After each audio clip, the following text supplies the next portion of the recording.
USPS has just somehow made a 1 ounce Etsy package cost $8 to ship. And before somebody points at a stamp, I said package. A rigid card, a charm, a keychain, anything that needs a bubble mailer and real package tracking.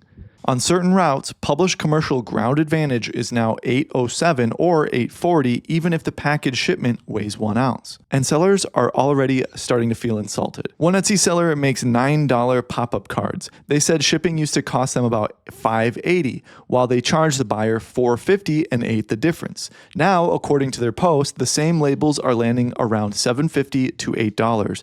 99% of their orders are one card. So now the question is, does a $9 card become a $13 card? Does shipping become $7.50? Or do you call it free shipping, hide it in the item price, and hope nobody notices that free has become extremely expensive? On July 12th, USPS flattened the published commercial ground advantage rates for packages under 1 pound. The old table had separate rows for 4 ounces, 8 ounces, 12 ounces, and 15.99 ounces. The new table still shows 4 rows. Within each zone, all 4 now carry the exact same price. A package up to 4 ounces going to zone 8 was $6.36. Now that the same published row is $8.40, $2.04 more, or a 32% jump. The 1 ounce thing did not get heavier. Being light simply stopped being valuable on that rate card. USPS puts the average increase across ground advantage commercial at 11.8%, but an average hides what happens to a cheap item. A $9 card, that extra $2.04 is nearly 23% of the item price before Etsy fees, packaging, or labor.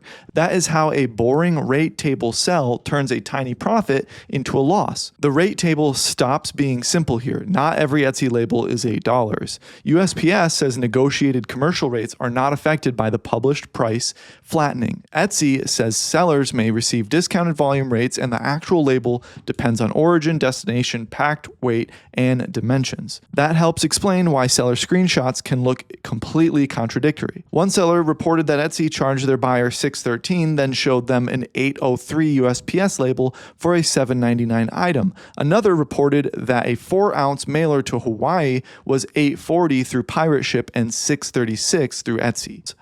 These posts do not establish a universal Etsy bug, but they do show why just set one shipping price gets risky when destinations and label providers can produce very different answers.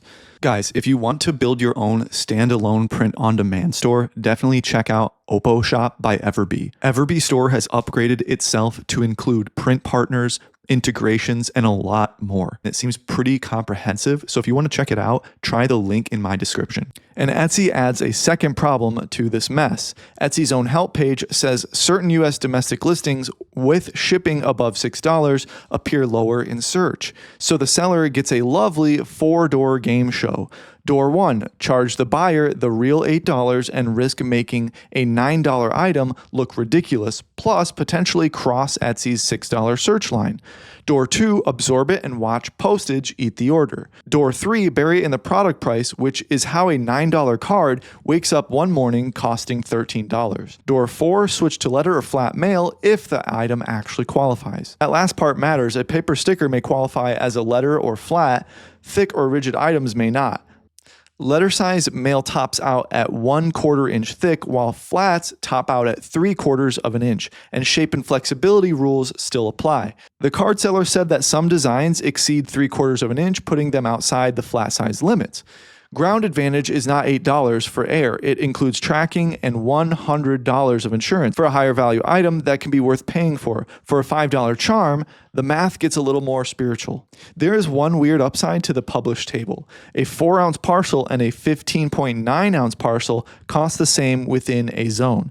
If a bundle keeps the packed shipment at or below 15.9 ounces and does not trigger different dimensional or package pricing, extra lightweight items may ride inside your postage you are already paying. But do not rebuild your shop around that.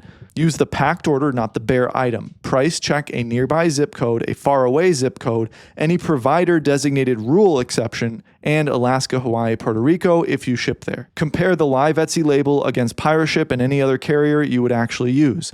Then decide whether that product needs a higher price, a bundle, a minimum order, calculated shipping, or an eligible letter or flat service. And once you know the live postage for a packed order, run the number that decides whether it is worth taking, profit per order. This gets especially easy to read with Etsy ads. Revenue is not profit and ROAS is not profit. The dashboard does not include product cost, Etsy fees, postage you absorb, packaging, or your time. Use actual order inputs, what the buyer paid, product cost, who paid shipping, your location, and the applicable fees. That gives you profit before ads. Decide what you need to keep.